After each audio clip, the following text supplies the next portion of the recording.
Welcome back, guys. Dan's Homestead. For you that don't know me, I'm Mike, and my cameraman is Jacob. So we're kind of going to do a unique planter this time.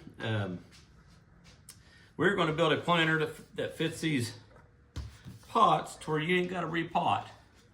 Because I know how I feel about repotting. I ain't got time to do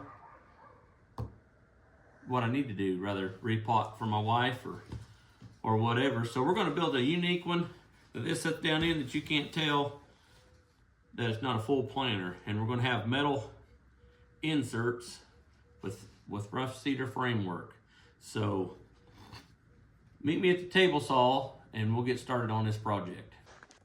So what we're going to do, our framework for our side rails are going to be 1¼ inch, and our top trim is also going to be 1¼ inch. Yeah, the total width of the base is going to be 10 by 10, 8 inches tall.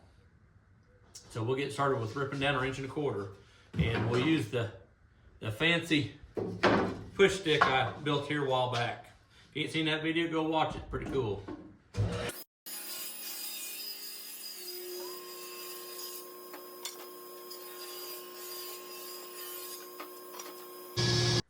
Okay, so we got our sides cut out. You're going to need 8 of these 8 inches long. You're going to need 4 7½, and then you're going to need 4 8 3/4. The 8 3/4 sides will go over the 10-inch sides, and we are going to Craig jig these together, make it simple, quick, and easy. This is all done out of scrap, so it's 0 cost. You could definitely do it out of fence pickets. We're just using some scrap that we had from some planters and stuff we built. But we'll get the Craig jig set up and get these drilled, and we'll meet you back here at the assembly table. All right, we're gonna get this glued together. We're gonna use our homemade jig we made. Hold this in place, it works a hell of a lot easier using exterior glue. Now it works real good, Jesus Christ.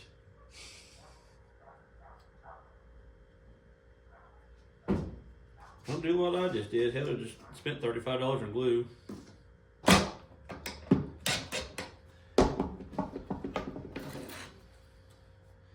So there it is, one side, and we'll do the others and show you the assembly of the rest of it. All right, we got the sides all Craig jigged together and we glued with exterior glue, obviously. So what we're gonna do, we're gonna use this for the panels. You're gonna need, on this, if you're going this size exactly, you're gonna need 2 of them 8½ by 6½. And then you're gonna need 2 of them 9 3/4 by 6½. You can, just for illustration purposes, we're just gonna face nail it here. If I was to build these to sell, I would do a 3/8 rabbet and recess that metal in just flush and nail it. But I'm just gonna do this for demonstration for you guys for a unique spring project. All right, we got one of them nailed in, guys. All I did was use Brad staples. I'll show you. You just basically center it over. You can mark 1/2 inch each way if you want to where you can, you know for sure you got enough each way. I'm just centered it in there. Don't have to get crazy with it. Just put whatever you think it needs. If it's got a wave in it, you know, put an extra one in that area. But I would say every couple inches apart is plenty.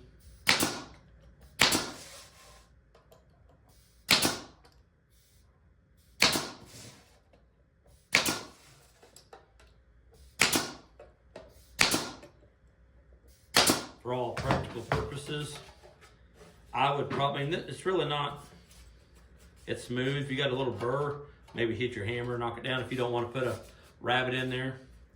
You could do this all with a skill saw. a square, and a pair of snips, and a drill, obviously.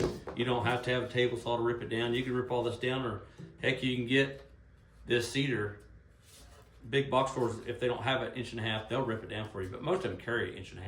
This is 1.25 inches, but you can do it the same thing with 1.5 inches.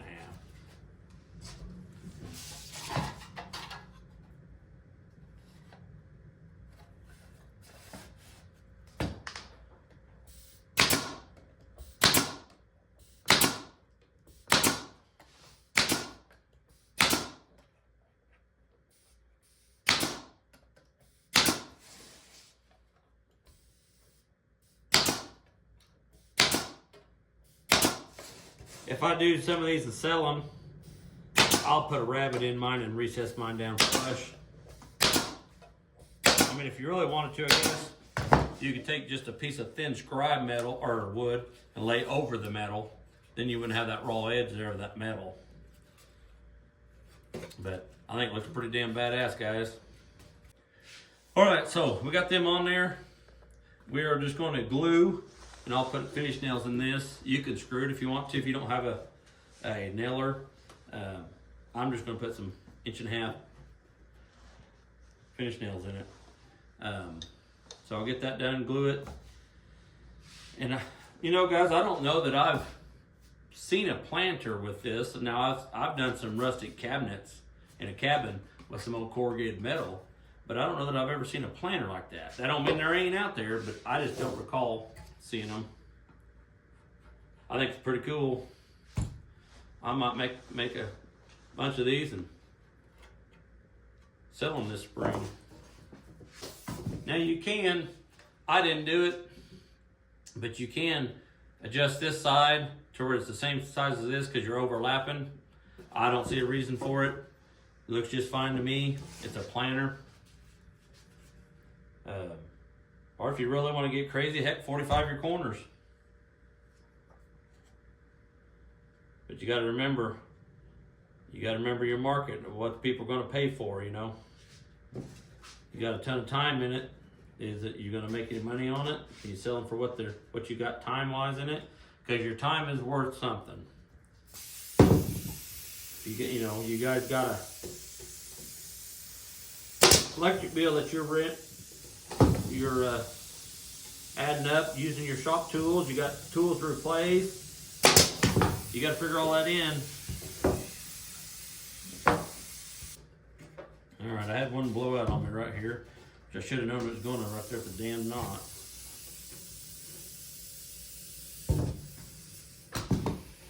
All right, so your bottom should be close to 10 by 10, which we're 10 by 10. So I'll get that cut and put the bottom in, and then we'll trim the top, and we'll have this baby done. So got the bottom in. Looks pretty cool. So to fit this 10-inch pot, you're going to want to put your top trim from inside to inside. You're going to make it, in other words, you're going to make it flush with this inside of this. And you're going to measure this. It's going to be from short point to short point. So what that means, for the ones that don't quite understand it, short point to short point. That's where you're measuring from. This would be the long point and then long point. So let me get that cut. Be right on the money. And it's right on the money. So I need to do another one because they will be the same. And then these sides are the same. So you need 4 of them. So if you want to go, I told you earlier, inside to inside, if you're doing this exact box, you're going to be exactly 10 inches, which is what your sides are. If you're going to do on the outside long to long, and I hope I'm not confusing people, you're going to be 12 and a half. All right, glue the top edge.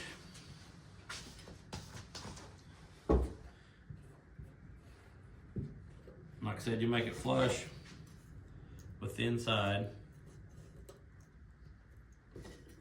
I like to fit mine all on there and kind of get it where I want it before I put the first nail, if you can. Kind of make sure you got it where you want it.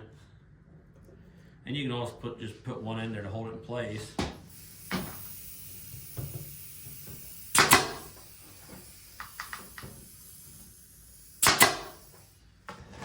That's just the way I like to do it though. Ain't no really wrong way of doing it. It's however you want to do it. You can glue these corners, which I probably should have. Wasn't paying attention to what I was doing, guys. Put a little bit of glue in there, won't hurt a damn thing.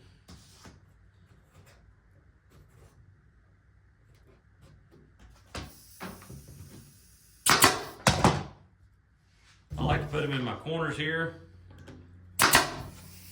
Just keeps them from separating as easy.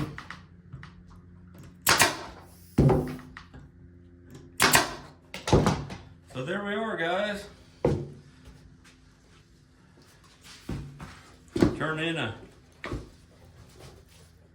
Chinzy-S pot into something pretty cool. Thanks for watching, and please like and subscribe. Comment if you have any questions. We would love to answer. We'll answer every question we get from you guys. It really helps us promote our channel. If you can like and share, we'd really appreciate it. And keep that sawdust coming, boys and girls, and get you a cold one when you're done working on your project.